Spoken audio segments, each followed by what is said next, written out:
ကျန်တာကွာမိသွားပြီနော်ကျန်တာကွာမိသွားပြီနော်ကျန်တာကွာမိသွားပြီနော်ဟုတ်လားကဲမာနာပြီဗျာမိပြန်ပြီကိုကိုကြီးထပ်တင်လာတယ်အောင်းလိုက်တော့ဝေးကိုလှမ်းပြီဗျာမိပြန်ပြီကိုကိုကြီးထပ်တင်လာတယ်အောင်းလိုက်တော့ပြီဗျာမိပြန်ပြီကိုကိုကြီးထပ်တင်လာတယ်အောင်းလိုက်တော့ဝေးကိုလှမ်းကိုမအကြောင်းသားတယောက်တည်းကိုတော့မဟုတ်အကြောင်းသားစပယ်ပေါက်ပြန်ပြီညီကိုတို့ရေကိုမကျောင်းသားလေးရတဲ့ကိုနာမို့ကျောင်းသားစပယ်ပေါ့ပြန်ရဒီကဲနော်โอเคရနော်ဒီမှာတော့နှစ်ထောင်ရပြီနော်နှစ်ထောင်ရကဲဆောက်တယ်ဟုတ်လားကဲပဲရှိတော့ကိုရှိငါးလီလားဆက်စီဆက်ကိုလာတော့လေဟောမင်းချစ်သူရှက်ဖဲကျေးဇူးရှေ့ဖယ်ပါတဲ့လာရပြောရုံးကြီးကောင်းတော့မြည်ကိုမြည်ခဲ့ကြအောင်ပြောမှာ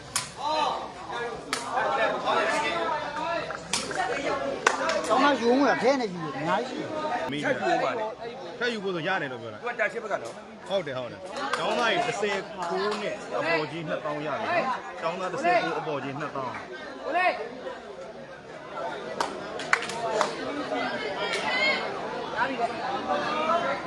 ဒီမှာရပဲတဲ့ဘယ်ကိစ္စထည့်ပေးလိုက်ထည့်ပေးလိုက်ဟုတ်ပြီ19တွေဗျာဟု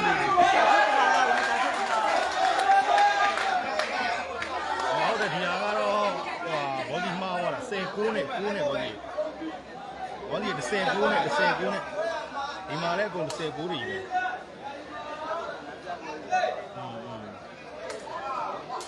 19နဲ့တော့ဘောဒီအတန်ဖိုင်ဖို့ပဲညီ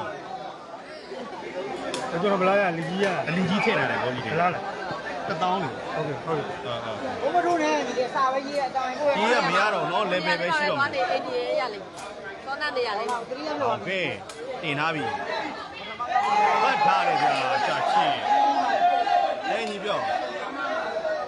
မရတော့ဘူးလေ3လက်တောင်ဖြစ်သွားပြီအေး3လက်ဖြစ်သွားပြီမရတော့လည်းပဲရသေးလားဟယ်လိုပဲပြောပါမရတော့ဘူးဗျာ3လက်ဖြစ်သွားလို့ level တွေပဲရှိတော့တယ်ရတယ်တော့ကဲတေးရတင်ရဟုတ် level တော့မနေရှာမရတော့4လက်ဖြစ်သွားပြီမရတော့ဘက်ကဆိုကျွန်တော်ထည့်ပြီတောင်းသားတွေမဟုတ်ဘူးတော့အကုန်တောင်းသေးတွေပဲလေပေတော်မရတော့ဘူးညာအကျော်ပါကျွေးရတော့ဘယ်ကိဝအကျော်ပါစားတော့ကျွန်တော်မစားနိုင်ဘူးဟိုနားနေနေဟုတ်ကဲ့ကျေးဇူးပါအဲ့ဝေးကြီးอ่ะကျွေးပါတော့မတော့တော့ရှည်ပဲကျွန်တော်ကျွေးပါတော့ကိုဆိုင်ရှေ့ဖယ်ပေးတော့ဒါပေမဲ့ဟောက်တော့ရှည်ပဲဟုတ်လေဗျာညီတို့တွေအမှတ်ကတော့ရတော့မနိုင်တော့ရှင်းစည်းသွားပြီဖိုက်လက်ဖြစ်သွားပြီ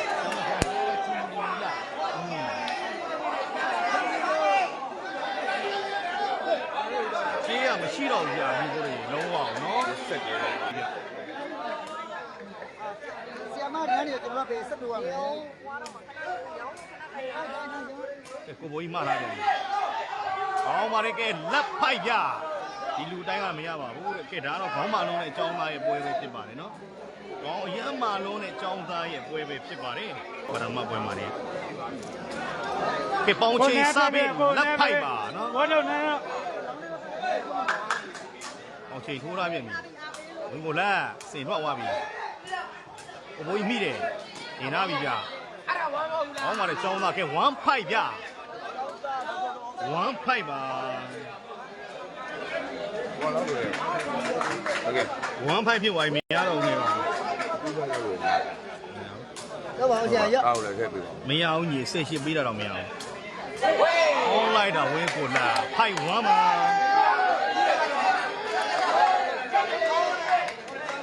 တော့ညီဖိုက်ဝမ်းဖြစ်သွားပြီ ဒီပေးတဲ့ဘာလို့ဒီပေးရမလဲအမတ်ကတော်တော်ကွာသွားပြီဟုတ်တယ်ဗျအမတ်ကတော်တော် ချေးရှာသေးတယ်ဒီနှလုံးပြန်ပြီးတော့ထည့်ထားခဲ့တယ်မိပြီကြည့်ကွာရရမှာတားလေဟောပါလေကဲညီကိုတွေ1 5ပါ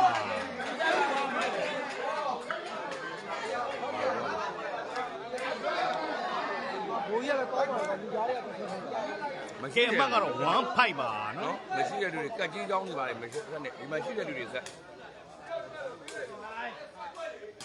ကဲမိပြန်ကိုပူကြီးအောင်ပါကဲ2 5ကြာညီကိုကြီးအမက2 5ပါကြီးရတော့နောက်ထပ်တက်တဲ့ဟာတွေကဒါကျောင်းသားဖန်တွေကြားမှာပဲဖြစ်တော့မယ် တောင်းနေကိုသမတ်တော့ခိုင်းမရဘူးဗျ ဟယ်လို ကြီးများနော်ဟိုကပေးရလို့ကြီးတော့များတယ်ကွာဘာတန်တိုင်းလောက်ကြီးတယ်ကြီးပြောပါကြီးကပါမဟုတ် ဘယ်ရပြီးရ ကြို လဲ က်ကိုကြိုက်နေဆွဲ လုံးပြန်မကွာ အောင်ရတော့မဘူးလို့ပြော ကဲ3 5ဗျနော် ကဲအမ3 5ပါနော်တောင်းပါလေရှာပေးမယ် ကဲ3 5ကြီးသွားပြီ ကဲ နော် ညီကိုတို့ကျောင်းသား level တွေအမ3 5ဖြစ်သွားယူဟုတ်လားကဲမှားလာပြီဗျာမိပြန်ပြီကိုပူကြီးဆက်တင်ထားတယ်အောင်းလိုက်တာဝင်းကိုဖက်အောင်းလိုက်တာဗျာဖိုက်3ပါ ကဲအမကတော့ဖိုင်ကြီးကိုကျောင်းသား level တဲ့ ကိုလည်း3ပါလေကိုလည်း3ကျောင်းသားတစ်ထောင် ဒီလိုရတယ်နော်ဒီလိုရအကိုတို့အဲ့မှာတက်ဆိုင်ရာဟိုဟာလားနေရာဒီမှာနှစ်ဖက်လုံးကယူလို့ရတယ်ဗျ အတန်ဖိုင်ပို့ပေးကြီးလေအတန်ဖိုင်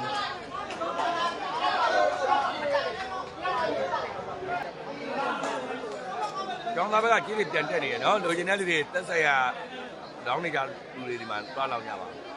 ကျောင်းသားဘက်က level ပေါက်နေဘယ်ကနေမှရှိရမလားကျောင်းသားဘက်က level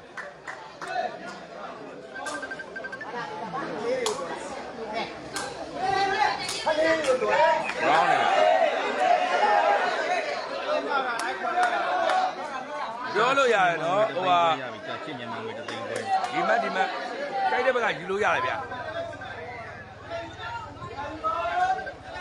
ကျောင်းသားတစ် မ ထောင် ရဘူးကိုရော်ရေလူကမမြဘူးဗျ မိပြီဗျာနော် ကြာချစ်ကလည်းကြာချစ်ဆိုတဲ့အတိုင်းပဲ မိပြန်ပြီ ပြန်မိရဗျကဲ ကဲမှတ်ကတော့စစ်တရီးကြာနော်ဒီကို မင်းလုံးကိုရောက်တယ်ကြီး ဘယ်လိုပါလဲကြည့်တယ်ဆယ်ကျင်းရတယ်နေရာမှာဆယ်ကြ လေပယ်ပဲဗျ လည်းပဲကြည့်ရ ကျိုးလာလွှဲလို့ငွေလွှဲလိုက်မင်းတို့ မလွယ်ဘူးဗျမလွယ်ဘူးဗျဘာပဲလဲ ငွေမလွှဲပဲနဲ့နိုင်မှာ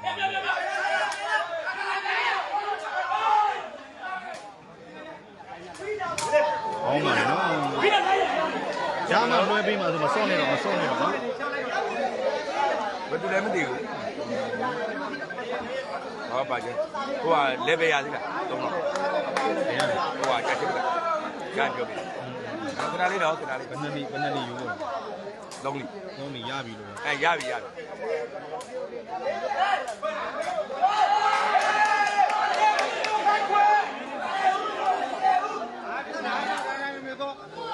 းရရင်ပြောမယ်နော် သုံးလီရသွားပြီနော်ကျွန်တော်ဘယ်ကင်းနဲ့ယူပေးထားတယ် လဲပဲပဲလဲပဲ ဟုတ် အေးအညီရရင်ပြောမယ်ခဏလေးနော်အမှတ်ကွာသွားလို့အောင်ကဲမိပြန်မယ်အောင်လိုက်တာဗျာညီတို့ကြီး7 ချစ်ပါပါနော်ဟယ်လိုမရတော့ဘောစီ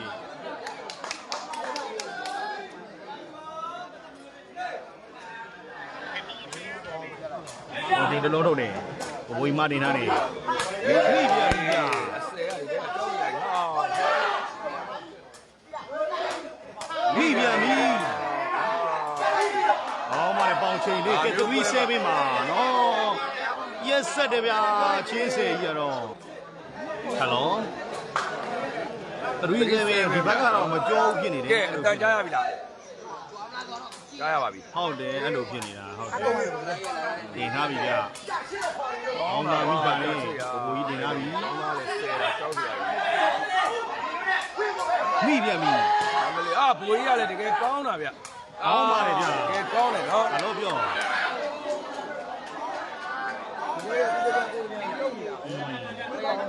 ငါသိရအကြောင်းသားမြန်မာဝင်ငါသိ ဘာဖြစ်တာလဲကွာလိုင်းရလဲ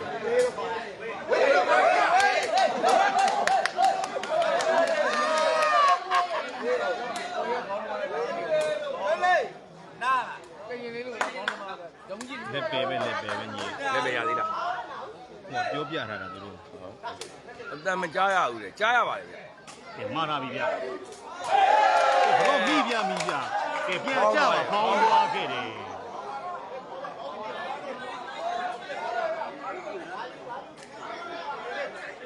အတန်ကြားရအောင်လုံးကိုမင်းရေတဲ့နောက်မို့တဲမှာ ဟုတ် ကြားရပါ အမှတ်ကပွာနေလို့ငန်းကြီးโอเคတင်ထားတယ်ကြာချစ်ကိုမိသွားပြီဗျာ မိပြီကျောင်းကတမတ်တက်ပြီလားဗျ မိပြန်မိကြာချစ်ကလည်း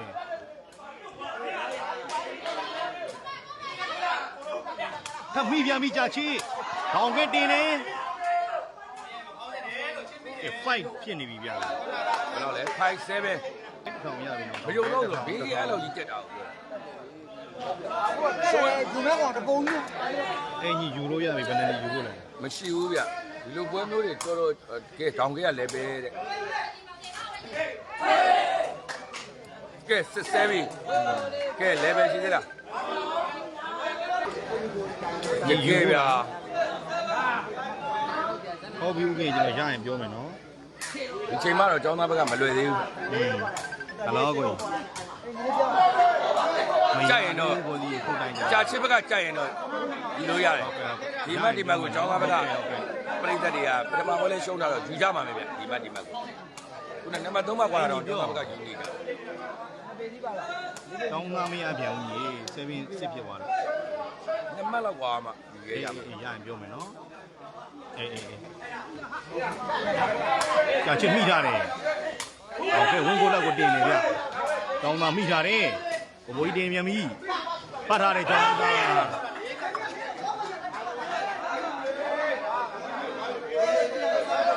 အစီ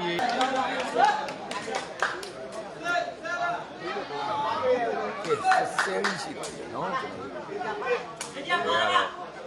တင်ထားပြီဘိုးကြီးမိပြန်ပြီ ဘိုးကြီးကတော့ချိန်နဲ့မြည်ပါ ညီကိုလေး7ပါပဲဘွေရတော့ တော့မိတာဒါဒီဘက်ကဒီအဲ့လိုကမှန်းတယ်အဲ့လူတွေကရောဘာချန်လုပ်ပြီးတော့အဲ့လိုကြီးမကောင်းလေစစ်ပါဗျာနော် မသိတော့ဘူးငါလည်းရောက်ရင်မိပြီပြကြာချစ်အော်လိုက်တာကြာချစ်အဲ့စစ်ပါညီကိုလေးအဲ့စစ်ပါနော် ပြအဲ့ဒါမျက်မှောင်ရ ဟုတ်ရရင်ကျွန်တော်ထည့်ပေးမယ်ဟုတ်ကဲ့ပါဒီဟုတ် တေးရလေကျောင်းသားဘက်ကလား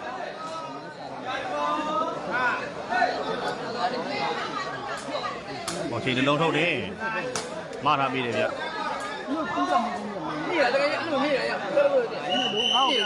ကြာချစ်မြန်မာငွေ3သိန်းရပြီနော်ကြာချစ်မြန်မာငွေ3သိန်း ကဲကြာချစ်ဘက်ကကြိုက်တဲ့လူတွေအိတ်စစ်ကိုကျောင်းသားလည်းပဲဒီမှာ line ပေါ်မှာပေါက်နေကြတယ်နော်သက်ဆိုင်ရာပေတွေမှာယူကြပါ ကြာချစ်900ရပြီကြာချစ်900 ဘာမှမရှုပ်ဘူးလားလူတွေကများတာနဲ့ ကြာချစ်900ရတယ်ကြာချစ်900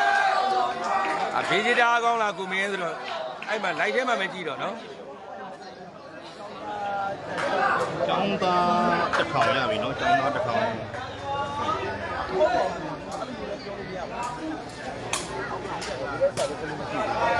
ကျန်တာကွာ မိသွားပြီဗျနော်ကဲညီလေးအမှ9စစ်ဖြစ်သွားတယ်ဘိုးယူနေကိုမေးရတယ်ဘိုးကြီးအမှ9စစ်ဖြစ်သွားရင်တော့ဥပ္ပရင်ကြိုက်မှယူနော် တေကြီးတွေဘေးကြီးတွေမမင်းနဲ့ကွာမင်းတို့ဒီပွဲတွေကိုမင်းတို့ကြည့်ပြီးတော့မင်းတို့ပေါင်းနေကွာလို့နော်မင်းတို့ကတေကြီးဘယ်လောက်လဲတေကြီးများပြီးတော့ငါလို့တေကြီး1000ခတ်ပြီးတော့ ညီကိုတို့အမှ9စစ် ဆော့သွားတဲ့ပွဲတွေအများကြီးပဲတေကြီးများအောင်ဆော့ပြီးတော့ငါပေးလို့ရှိတော့လေ ကဲမှားတာပြီကောင်းပါလေစစ်နိုင်မှာကိုရောကပြီတော့ဘောစီ ကိုယ်ကြီးကျောင်းသားဘလောက်ပဲရဒီကမှရှုံးရင်ရှုံးလဲအေးသေးပဲသူ့မှာနောက်မှအေးသေးပဲဘယ်နဲ့300ကသူတို့အတွက်ဘွားကြီးမှမဟုတ်တာ မရသေးဘူးဘောစီအမှတ်ကတက်သွားပြီကြာချစ်တော့စစ်နိုင်ဖြစ်သွားတယ်ဟုတ်ကဲ့ဘောစီဟုတ်ကဲ့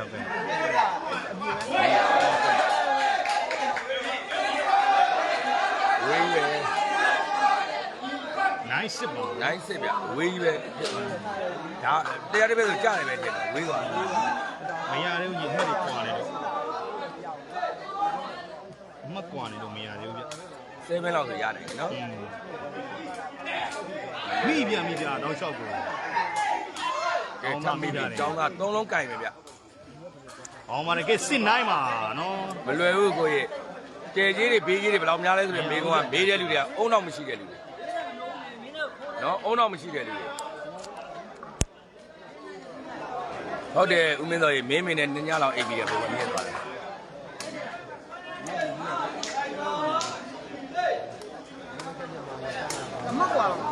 ဒီကိုလာတင်ထားတယ်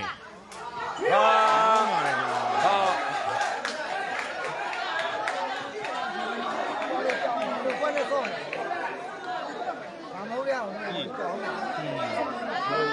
ပြောမရအဲ့ဘတ်ချင်းเนี่ยမထင်ထားဘူးလေအနေမျိုးပတ်သွားတာနော်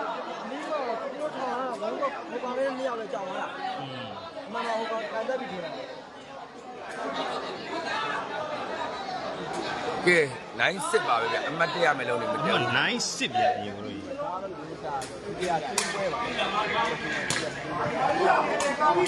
မိတယ်ကြာချင်းမိတော့မိတယ်မိုက်တယ်ဖြစ်သွားတယ် ချစ်လို့တလုံးမမလုံးတော့မလုံးဘူးစေ ဟောလျှောက်စေရတယ်အဲ့လိုင်းထောက်တာ တာဒီရောက်တော့ဘလို့သွင်းတယ်သွင်းတဲ့ဆိုတဲ့အချိန်ကျတာဒီရောက်တော့ ဟိုကလိုင်းထောက်တာအားကြောင့်ငါအမှတ်ကွိုင်ထည့်မပြီးကောင်းပါကြာချီတကယ်ကောင်းလာပြီ ပြီးတော့စီးပုံရောက်မှာရမှာမဟုတ်ဘူး ကျော်တုံးနဲ့ကြောင်းသားပွဲမဖြစ်တော့ဘူးလားဗျာအဲ့ပွဲဘာပွဲတည်ထားလို့လဲကျော်တုံးမင်းနဲ့ကြောင်းသားလေဟမ် ကဲညီကိုတို့ရဲ့အမှတ်ကတော့နိုင်စစ်ပြ ဟုတ်တယ်ဟိုဘက်တော့တော်တော်လေးပြည်ရတယ် ကဲတောင်းကဲစပက်ပါဟောကောင်းလိုက်တော့ ဝင်းတော့ပါကြာ ဒီကလည်းပေါင်းချီမိပြန်ပြီကြာချစ်တောင်းကြောက်စေတာကောင်းလိုက်တဲ့ကြာချစ်ရေတန်းစစ်ပြကြာချစ်ကတော့တကယ်ကိုကြာချစ်ပါပဲဗျာကဲမှတန်းစစ်ပါ ဘုံကောင်မကျောင်းသားတယောက်တည်းကုန်တာမဟုတ်ကျောင်းသားစပုံးပါ ပေါက်ပြန်ပြီညီကိုတို့ရေအလဲပြီးစစ်ပြလေမစစ်ဖြစ်သွားပြီဗျ ဒီနေ့ကလည်းရှုံးတာပဲဒီနေ့လည်းမလွယ်ဘူးဗျဟိုဟာကိုတော်တယောက်တည်းမဟုတ်ဗျကျောင်းသားကနေအကုန်ရှုံးတာ ကောင်းပါလေကျောင်းသား ဟုတ်တယ်ဟိုဟာအကုန်လုံးပါဒါကတော့တစ်ဖက်ကတာသွားရင်တစ်ဖက်ကရော့ကျသွားတာပဲ ကြာချစ်တော်ပြည့်လာ ဘယ်မှလဲတဲ့ နော် ကျွဲကြီးတော့မပါဘူးလား အလွတ်ရနေပြီဟုတ်တယ်ကိုကြီးဒီပွဲလဲမလွယ်ဘူးလေကျောင်းဟုတ်ပါတယ်ဟိုကစပစ်တာ ကောင်းဖို့တဲမှာပါကောင်းလိုက်တော့ ကောင်းတယ်ဗျာ ကြာချစ်ကိုမမေဘူးတော့ ကြာချစ်ကောင်းလိုက်တယ်ဗျာ မနေ့ကညတဲ့ပွဲသူတို့တော့ဒီအဲ့လိုမျိုး ထရိနီရှိတယ်ထရိနီကသူတို့ဟိုမှာလောက်တယ် သူကအရင်ကတောက်တော့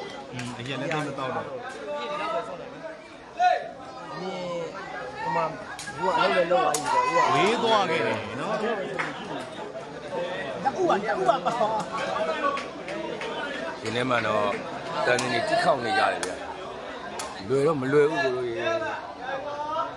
တော့မလွယ်ဘူး ပေါင်ချိန်ထိုးထားတယ်ဝင်းကိုလက်စီမှာစင်ထွက်သွားပြီ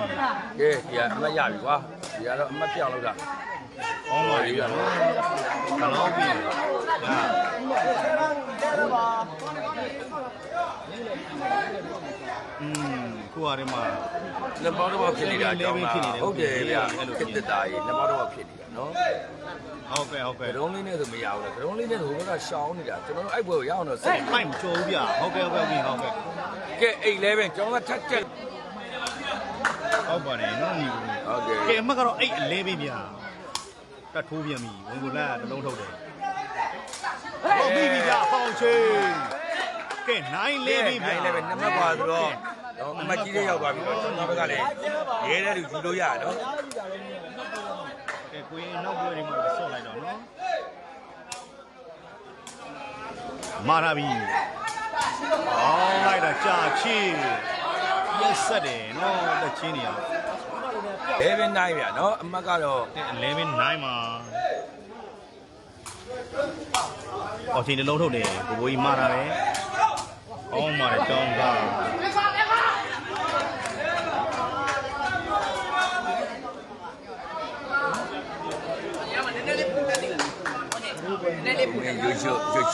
်9-11ပိုက်မပြောပြဘူးလား ခုနကပွဲလဲအဲ့ဒါလေးစင်မစနေမှာရင်းရမှာမလို့လားဟောစီရင်းရမှာမလို့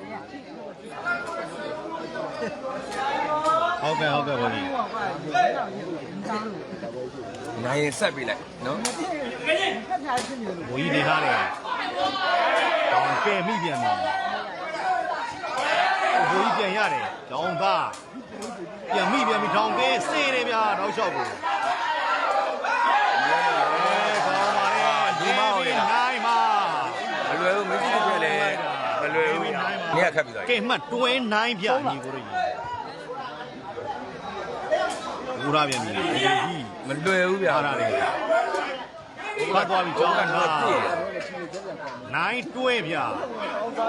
ကျွန်တော်ဘယ်မရှိဘူးဗျာနော်စားပဲကွာလားတဲ့ဟုတ်ကဲ့ချက်ချတယ်မချနဲ့ဟွာကြော်ထူးထူးကစောင့်ရကြာနေပြီ မာရာပြီဝင်ကိုတော့ဘူး နေပြီကဲပေါင်းရင်ဘာလုပ်မလဲ ကဲအမကတော့တန်းတွဲဗျာ ကဲအမကတော့ကဲရင်နဲ့ အမတန်းတွဲပါကဲပြန်လိုက်လာပြန်ပြီအမနေတော့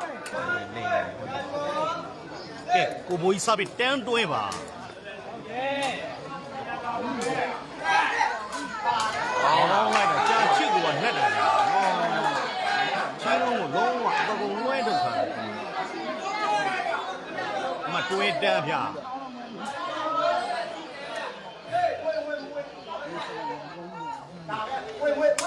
ဘိုးဘိုးကြီးတင်လာတယ်မိပြန်ပြီလိုက်တာကြာချီ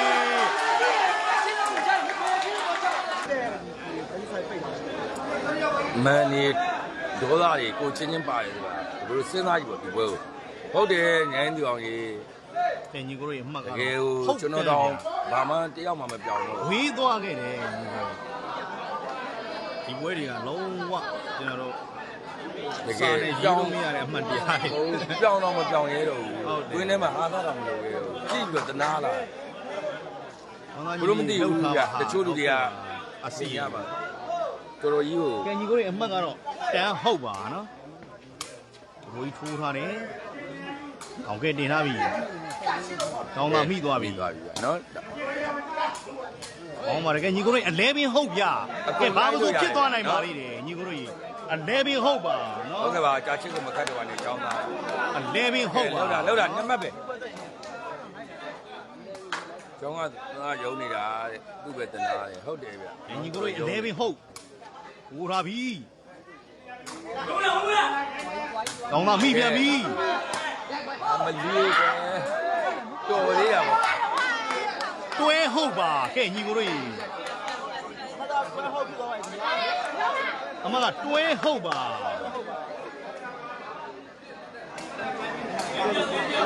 မာဘယ်နဲ့ဆိုဖြစ်တယ်တဲ့ဟိုဟာ ကဲမတွဲဟုတ်ဗျာ မင်းကြီးကမာဘယ်နဲ့ဆိုချူမလီတော့ဖြစ်တယ်တဲ့ မိပြန်ပြီတောင်းတာ အမလီးကွာဟိုရောက်မှမလီးကွာ ကဲညီကိုတို့ရေး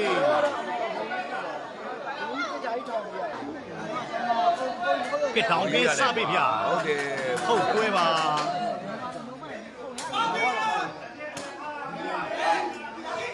好了，哇，找那里。 တွဲဟုတ်ပါ ဟုတ်တယ်ဒီလုံးကဒီစင်ရမှာဒီဘွဲကပြန်မစော့တဲ့တော့ဘူးတဲ့ကျောင်းသားတော့ဟုတ်ကဲ့ပါအားပေးကြပါဗျာ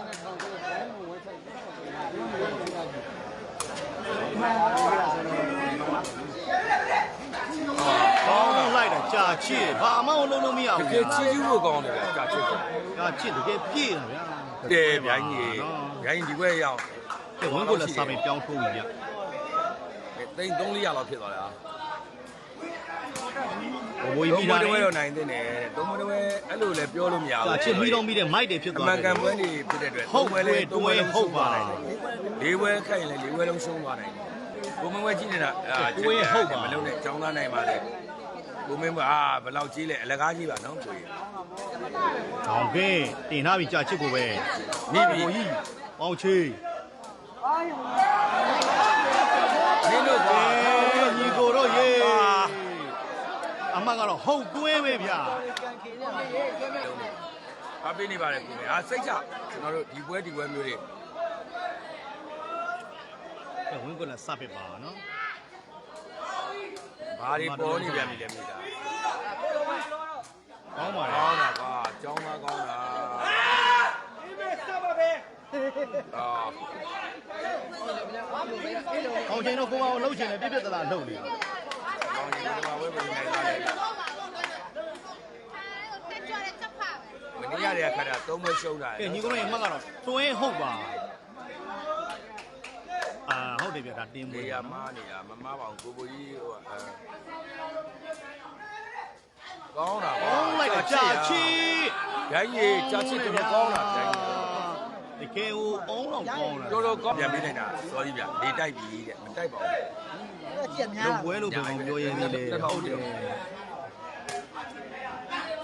ပြီးပြန်ပြီ မိပြန်ပြီဗျာကြာချီ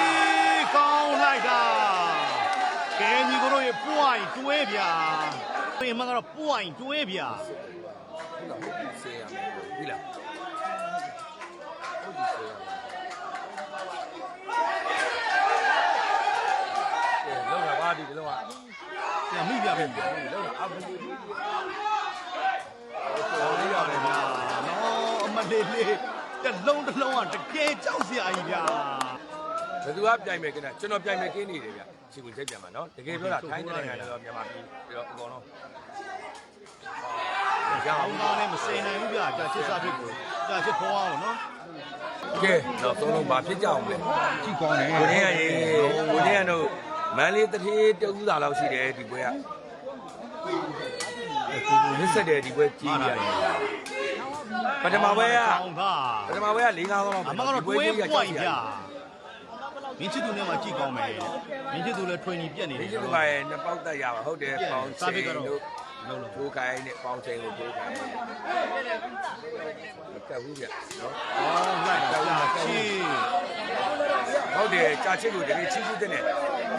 ကြာချစ်ဘက်ကလောင်းထားတဲ့လူတွေမုံမိုးတွေပေးကြအောင်နော်ဟိုဘက်ကလေးတော့ကိုသူတို့ကတပွဲမှာတယောက်900စီပဲလောင်းတာတကယ်ခတ်သွားကြတယ်ကလေးဟိုဘက်တော့ကိုကြာချစ်ဘက်ကယူထားတဲ့မုံမိုးပေးကြပါကျွန်တော်တောင်းဆိုတယ်ဘက်ကင်းဒီမှာလောင်းထားတဲ့လူတွေကအကုန်လုံး အောင်ချိန်တစ်လုံးထုတ်တယ် နိုင်သွားခဲ့ရင်ပြောတာပါ ကောင်းပါတယ်ကဲတွဲ point မယ် အကိုရပထမပွဲဘယ်သူနိုင်လဲဆိုတာမေးတယ်မလို့ဘူးဗျ။ဘာတင်းပွဲဖြစ်တယ်။ချုံမနီကတပွဲရှုံးသွားရင်တင်းပွဲမဖြစ်ဘူး။ကျောင်းသားရှုံးရင်တင်းပွဲဖြစ်တယ်။ဒါကိုခေါင်းနဲ့မှတ်ထားကြနော်။ကျောင်းသားတင်းပွဲဆိုရင်အမှတ်ထားကြ။အရှုံးနိုင်မေးတယ်မလို့ မိပြီဗျာကြောင်သားကောင်းပါလေကြောင်သား ဟုတ် point ဒီကုံတော့မှာပဲဟုတ် point ဗျာညီကိုတို့ရေဟုတ် point မှာနော် ကဲ ဘိုးဘိုးကြီးစပစ်ပါ ဟိုပွဲရှိလားဒီပွဲရှိလားမမေးကြနဲ့ဒီပွဲကိုရင်ကြည့်နော်ဟုတ်ပတ်ရောက်နေ တင်ထားပြီကောင်းလိုက်တာကြာချစ်ကိုပါနော်ကြာ ဒီ ချစ် ဘက်နဲ့နောက်မိုတဲမှာပါနော် ကံကြမ္မာကကြာချစ်တို့ဘက်မှာကျန်ရပါနေတယ်လို့ဖြစ်နေခဲ့တာဗျာနော်အမတ်ကတော့ point ဟုတ်ပါနော် ရှုံးတော့လည်းမရဘူးလေလိုက်မှရအောင် လိုက်မှလည်းရမှာလေမလိုက်ရင်လည်းဘယ်လို လိုက်ရင်လည်းမရဘူး ကဲကျွန်တော်တောင်ကဲစားပစ်ပါနော် point ဟုတ်ပါဗျ ဝိုင်းဟုတ်ရှိသွားပြီနော်အားလုံးပဲ တော့မှတစ်လုံးထုတ်တယ် ဟုတ်တယ်ကိုကြီး မိပြန်ပြီကြာချစ် ကဲ ပါခဲ့ပြီညီကိုတို့ရေအိုးဟိုလုံးနဲ့ဗျာညီကိုတို့ရေချုံမီကတော့ကဲအောင်ပွဲတွေခံကုန်ပြီညီကိုတို့ရေအိုးကောင်းလုံးပါတယ်ဗျာကြာချစ်တောင်ကဲ နော်ဝင်းကိုလက်တကယ်ကိုပြည့်တယ်ဒီတခါ